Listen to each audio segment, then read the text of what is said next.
Greetings and salutations, peeps and peepettes, and welcome to Five Nights at Freddy's Help Wanted, bonus episode number 1. So, most of this video is, well, the part where I listen to the tapes. It was actually originally part of the finale video, but I decided to cut it out and make it its own bonus video. Well, I said that in the finale video. I said I would do that, so either way, here we are. So, bonus episode number 1. You might be thinking, well, that implies that there will be more bonus episodes. And yes, I do intend to make more bonus episodes.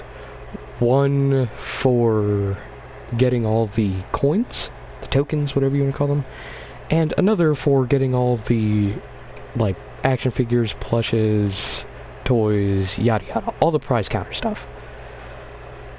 Until such time, though, enjoy bonus episode number 1. Take it away, past me. I'm going to go ahead and play the tapes in the supposed correct order, according to one of these comments. Hopefully it's correct, so... Hello. So... Hello? Can you hear me? Don't exit this room, okay? This isn't a mistake. This room isn't a mistake.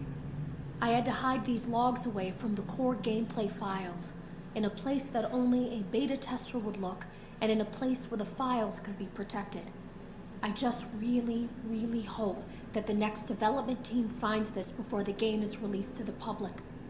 This game has some kind of malicious code in it that we haven't been able to fully contain, or even understand for that matter. We're over budget and out of time. But that's not the reason that we're shutting down.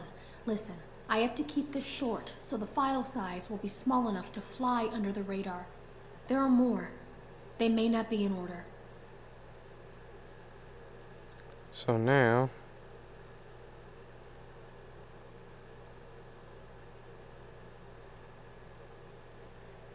Have you ever heard of a guillotine paper slicer? It sounds made up, but it's an actual piece of office equipment.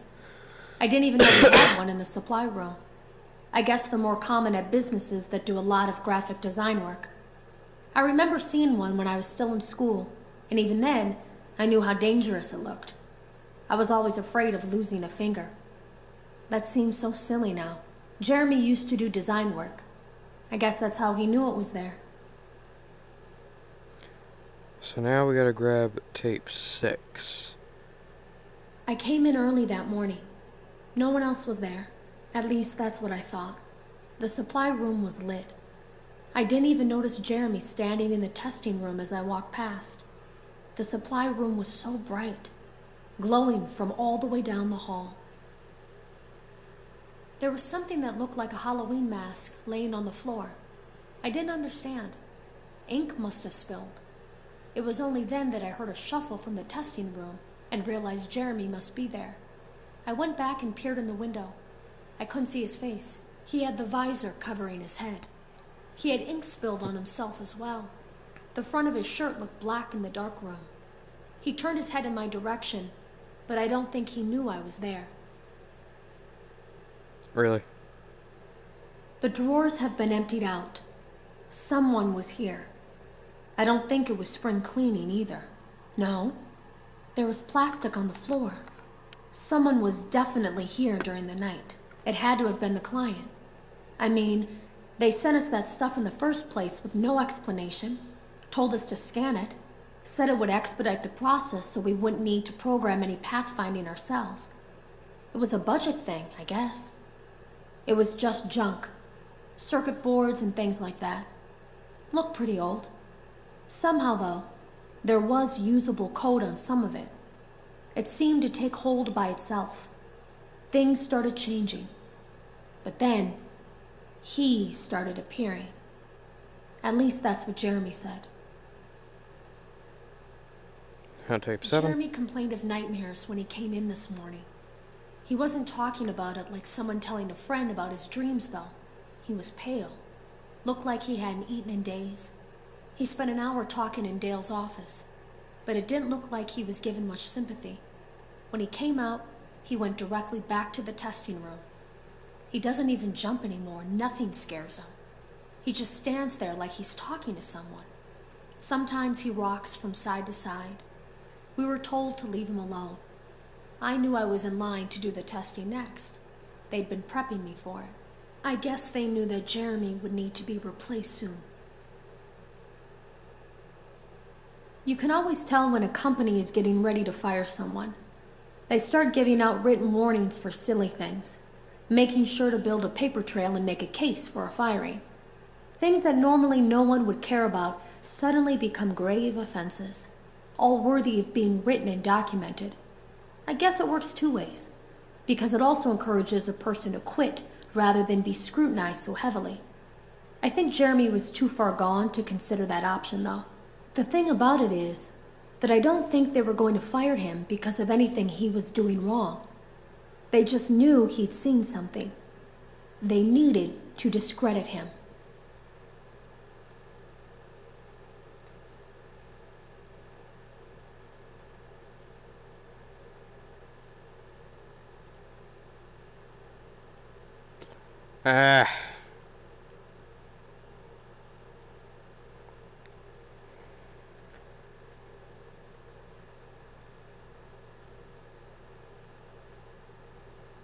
There. I heard a pretty heated conversation this morning between Dale, our manager, and someone else on the line. It really feels like this project is in trouble, in no small part because of the lawsuit, I'm sure. There has to be a lawsuit, there's no way there isn't. It happened in this building just a few doors down from me. I think it's made worse by the fact that Jeremy tried to tell us something was wrong. But as a dev team, we all just saw it as a challenge to find what the problem was and fix it. Who could have known that? I have to go. They lied to us. They lied to all of us. They told us that the whole point of this VR game was to undo the bad PR done by a rogue indie game developer who supposedly made up a bunch of crazy stories that tarnished the brand. But that's not true at all. In their haste to develop this VR game and clear their name, they sent us some things I don't think they intended us to see, such as a hard drive containing emails between Fazbear Entertainment and a certain indie developer. Fazbear Entertainment hired the game developer. Those indie games were designed to conceal and make light of what happened. This isn't just an attempt to rebrand. It's an elaborate cover-up, a campaign to discredit everything. I was told I had 3 days to finish Jeremy's work, but I know it's just passing the time. They don't really expect me to do anything. It's just to keep up appearances until the buyout is complete. We have to look like we have things under control. There's another potential development studio that wants to pick up from here, but who knows what kind of lies they're being fed to convince them to do it. Against my better judgment, I'm going to do my best to see what's here, make notes of it, and try to isolate where this thing is hiding. At least then the next person that tests this will have a chance of getting rid of it. I saw it for the first time today. There was a character I couldn't make out who it was, standing at the end of the hall. I thought it was just bugged out, so I made a note of it and kept playing. But then it was looking in the window, and not like Chica or Bonnie would. It was like it was actually looking in the window, seeing what I was doing. Today was my last day of beta testing, and the anomaly that I've been seeing is nowhere to be found. But after inspecting some of the files, it seems that it's attached itself to these logs. My logs. That can't be an accident. So now I have to make a choice. Do I leave these logs here for you to find, or do I try to purge this thing myself by destroying the logs? I've chosen the latter. I can't delete them. By creating a protected area to store these logs apart from the game, I effectively gave this thing a safe place to hide itself. It's in here now. I may not be able to delete it, but I might be able to do something else now that it's attached itself. I have an idea. I ran a fragmentation program on the area of memory that was storing these logs for you. I effectively broke the files into pieces and broke the anomaly along with it. That means that you won't have my warnings to guide you, but hopefully It also means that this anomaly, this virus, or whatever it is, will remain broken and unable to do more damage. Hello. You don't know me. I had created a series of logs for you documenting the troubled development of this VR game that you're now testing, in hopes that you, whoever you are, and whatever team you're with, will abandon development. Now I fear that those logs are being used as a Trojan horse. If you're unable to abandon development, hide all traces of these logs that I've created. I fear that finding them and reassembling them will also reassemble the very thing I've tried so desperately to destroy. I believe 6... There is a way to kill it. It wants to escape through someone. Someone plugged into this game. That's you now. You have to let it begin the process of leaving through you.